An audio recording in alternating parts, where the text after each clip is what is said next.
بسم اللہ الرحمن الرحیم۔ السلام علیکم ورحمۃ اللہ وبرکاتہ۔ حضرت سیدنا علی المرتضیٰ رضی اللہ تعالی عنہ کے ایمان لانے سے متعلق حضرت ابو یعلا رضی اللہ تعالی عنہ کی روایت ہے کہ حضور نبی کریم صلی اللہ علیہ وسلم پر پہلی وحی بروز پیر نازل ہوئی اور حضرت سیدنا علی المرتضیٰ رضی اللہ تعالی عنہ اگلے روز یعنی بروز منگل دائرہ اسلام میں داخل ہوئے۔ حضرت سیدنا علی المرتضیٰ رضی اللہ تعالی عنہ کے قبول اسلام کے بارے میں ایک روایت یہ بھی ہے کہ حضرت سیدنا علی المرتضیٰ رضی اللہ تعالی عنہ چونکہ حضور نبی کریم صلی اللہ علیہ وسلم کے زیر سایہ پرورش پا رہے تھے، اس لیے آپ رضی اللہ تعالی عنہ نے جب حضور نبی کریم صلی اللہ علیہ وسلم اور ام المؤمنین حضرت سیدہ خدیجہ رضی اللہ تعالی عنہا کو عبادت میں مصروف دیکھا تو حضور نبی کریم صلی اللہ علیہ وسلم سے دریافت کیا کہ آپ صلی اللہ علیہ وسلم یہ کیا کر رہے ہیں؟ حضور نبی کریم صلی اللہ علیہ وسلم نے فرمایا، ہم اللہ کی عبادت کرتے ہیں۔ حضرت سیدنا علی المرتضیٰ رضی اللہ تعالی عنہ نے پوچھا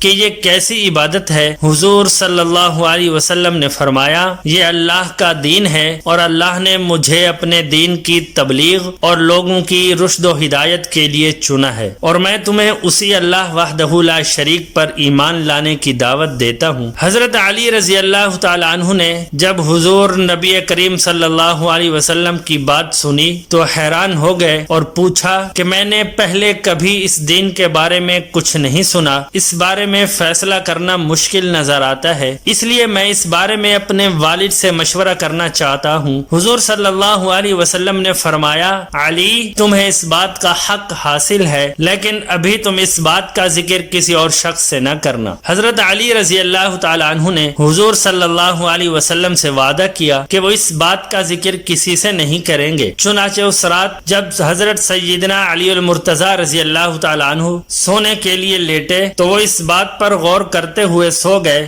اللہ عز و جل نے آپ رضی اللہ تعالی عنہ کے قلب کو روشنی عطا فرمائی اور آپ رضی اللہ تعالی عنہ نے اپنے والد بزرگوار سے مشورہ کیے بغیر دوسرے روز حضور نبی کریم صلی اللہ علیہ وسلم کی خدمت اقدس میں حاضر ہو کر ان سے عرض کیا کہ مجھے دائرہ اسلام میں داخل فرما لیں۔ تو دوستو، حضور نبی کریم صلی اللہ علیہ وسلم نے آپ رضی اللہ تعالی عنہ کو کلمہ توحید پڑھایا اور آپ رضی اللہ تعالی عنہ مشرف باسلام ہوئے۔ حضرت سیدنا علی المرتضیٰ رضی اللہ تعالی عنہ کے قبول اسلام کے بارے میں ایک روایت یہ بھی ہے کہ جب آپ رضی اللہ تعالی عنہ نے حضور صلی اللہ علیہ وسلم کو یہ کہا کہ میں اپنے والد سے مشورہ کرنے کے بعد جواب دوں گا، اور آپ رضی اللہ تعالی عنہ حضور صلی اللہ علیہ وسلم کی خدمت سے اپنے والد کے پاس جانے کے لیے روانہ ہوئے تو راستے میں خیال آیا کہ والد نے یہ نصیحت کی تھی کہ تمہیں محمد صلی اللہ علیہ وسلم کسی بھی بات کی دعوت دیں تو اسے ضرور قبول کرنا اور ان کی نفی نہ کرنا۔ چنانچہ آپ رضی اللہ تعالی عنہ فوراً پلٹے اور حضور صلی اللہ علیہ وسلم کی خدمت میں حاضر ہو کر اسلام قبول کر لیا۔ کتب سیر میں منقول ہے کہ حضور صلی اللہ علیہ وسلم ابتدائی اسلام میں عبادت کے لیے مکہ مکرمہ کے نواح میں واقع ایک آبادی میں عبادت کی غرض سے تشریف لے جاتے۔ اس دوران حضرت علی رضی اللہ تعالی عنہ بھی آپ صلی اللہ علیہ وسلم کے ہمراہ ہوتے تھے۔ ایک دن حضور نبی کریم صلی اللہ علیہ وسلم اور حضرت سیدنا علی رضی اللہ تعالی عنہ عبادت میں مصروف تھے کہ حضرت ابو طالب حضرت سیدنا علی المرتضیٰ رضی اللہ تعالی عنہ کو تلاش کرتے ہوئے ادھر نکلے۔ حضرت ابو طالب نے جب اپنے بھتیجے اور بیٹے کو اس طرح عبادت میں مصروف دیکھا تو حیران ہوئے کہ یہ کس طرح کی عبادت کر رہے ہیں۔ انہوں نے حضور صلی اللہ علیہ وسلم سے دریافت کیا، پیارے بھتیجے یہ کیا ہے جو تم کر رہے ہو؟ حضور صلی اللہ علیہ وسلم نے فرمایا کہ چچا محترم، یہ میرے باپ ابراہیم علیہ السلام کا دین ہے اور اللہ تعالی نے مجھے رسول بنا کر بھیجا ہے۔ میرے چچا، آپ اس بات کے زیادہ حقدار ہیں کہ میں آپ کو اس دین کی دعوت دوں اور اس دعوت کو قبول کرنا آپ کا حق ہے۔ آپ میری اس دعوت کو قبول فرمائیں اور میری مدد کریں۔ تو دوستو، حضرت ابو طالب نے حضور نبی کریم صلی اللہ علیہ وسلم کی بات سننے کے بعد کہا، پیارے بھتیجے تم درست کہتے ہو، لیکن میں اپنے آباء و اجداد کے دین کو نہیں چھوڑ سکتا، لیکن تم اس بات پر اطمینان رکھو کہ جب تک میں زندہ ہوں تمہیں کوئی تکلیف نہیں پہنچائے گا۔ پھر حضرت ابو طالب اپنے بیٹے حضرت علی المرتضیٰ رضی اللہ تعالی عنہ کی جانب متوجہ ہوئے، جنہوں نے ابھی تک ان سے اپنے قبول اسلام کو چھپا رکھا تھا۔ ان کو مخاطب کرتے ہوئے کہا، اے علی، اے میرے فرزند، تمہیں انہوں نے راہ حق کی دعوت دی ہے، تم ان کے ساتھ رہو، ان کی خدمت کو اپنا شعار بنا لو، ان کا دامن مضبوطی سے تھامے رکھنا، کیونکہ یہ جو بات بھی تم سے کہیں گے وہ نیکی اور بھلائی کی بات ہوگی۔ حضرت علی رضی اللہ تعالی عنہ نے جب والد کی بات سنی تو ان کو اطمینان ہو گیا اور جس بات کا خدشہ تھا وہ دور ہو گیا۔ اب آپ رضی اللہ تعالی عنہ مزید کھل کر حضور صلی اللہ علیہ وسلم کے ساتھ عبادت میں مصروف رہنے لگے۔ حضور صلی اللہ علیہ وسلم نے بعثت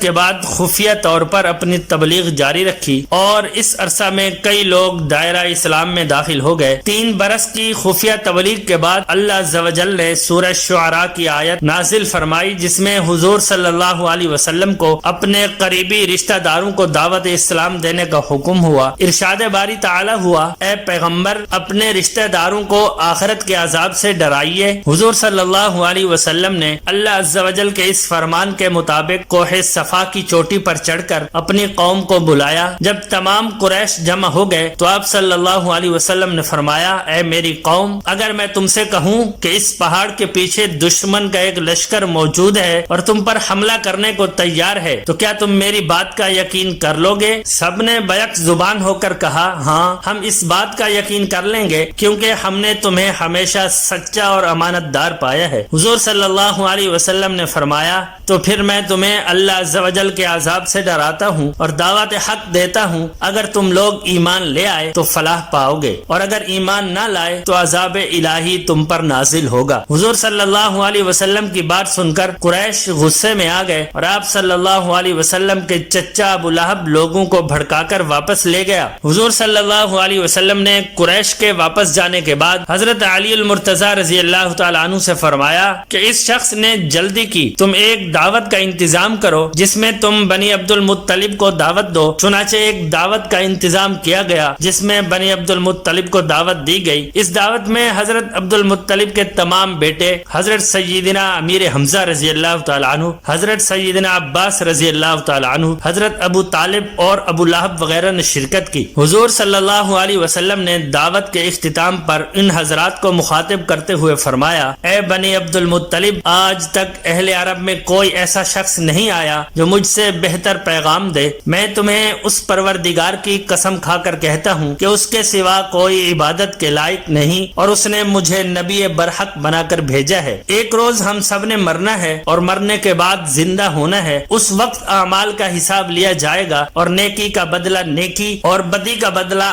آگے اور عذاب ہے۔ اے بنی عبد المطلب، تم جانتے ہو کہ میں کمزور ہوں اور مجھے تمہارے تعاون کی ضرورت ہے، پس جو میری مدد کے لیے کھڑا ہوگا وہ میرا بھائی ہوگا۔ اب تم میں سے کون ہے جو میری اس دعوت کو قبول کرے؟ حضور صلی اللہ علیہ وسلم کی اس دعوت کو سن کر بنی عبد المطلب نے منہ پھیر لیے۔ حضرت علی رضی اللہ تعالی عنہ کھڑے ہوئے اور بلا خوف و خطر گویا ہوئے، یا رسول اللہ صلی اللہ علیہ وسلم، بے شک میں عمر میں اس وقت چھوٹا ہوں، کمزور ہوں، لیکن میں آپ صلی اللہ علیہ وسلم کی مدد کروں گا اور جو بھی آپ سے جنگ کرے گا میں اس سے جنگ کروں گا۔ حضرت علی المرتضیٰ رضی اللہ تعالی عنہ کی اس بات کی جواب میں حضور صلی اللہ علیہ وسلم نے فرمایا، اے علی، تو میرا بھائی اور وارث ہے۔ حضرت علی المرتضیٰ رضی اللہ تعالی عنہ کی کم سنی اور ان کی جسمانی کمزوری کا ابو لہب نے مذاق اڑانا شروع کر دیا، لیکن وہ بدبخت حضرت علی رضی اللہ تعالی عنہ کی قوت روحانی کا ادراک کرنے سے قاصر تھا۔ تو دوستو، اعلان نبوت کے چوتھے سال حضور صلی اللہ علیہ وسلم نے سورہ حجر کے نازل ہونے کے بعد علی الاعلان تبلیغ اسلام شروع کی تو مشرکین مکہ نے آپ صلی اللہ علیہ وسلم اور نو مسلموں کے خلاف ظلم و ستم کا بازار گرم کر دیا۔ مسلمانوں کو ظلم و ستم کا نشانہ بنانے والوں میں ابو لہب اور ابو جہل سر فہرست تھے، جن کی اسلام دشمنی کی بدولت حضور صلی اللہ علیہ وسلم اور ان کے صحابہ کرام رضی اللہ تعالی عنہم طرح طرح کی اذیتیں برداشت کرنے پر مجبور ہو گئے۔ حضرت علی رضی اللہ تعالی عنہ نے حضور صلی اللہ علیہ وسلم سے کیے گئے وعدہ کو پورا کیا اور ہر مشکل گھڑی میں آپ صلی اللہ علیہ وسلم کے قدم بقدم رہے اور مشرکین مکہ کے مظالم کو برداشت کرتے رہے۔ دعا ہے کہ اللہ پاک ہمیں صحابہ کرام رضی اللہ تعالی عنہم اجمعین کے نقش قدم پر چلنے والا بنائے، آمین۔ امید ہے کہ آپ کو یہ ویڈیو پسند آئی ہوگی۔ مزید اس طرح کی اچھی ویڈیوز ویڈیوز دیکھنے کے لیے ہمارے چینل کو سبسکرائب کریں اور بیل آئیکن کو ضرور دبائیں تاکہ ہر نئی آنے والی ویڈیو اب تک بر وقت پہنچ سکے۔ جزاک اللہ۔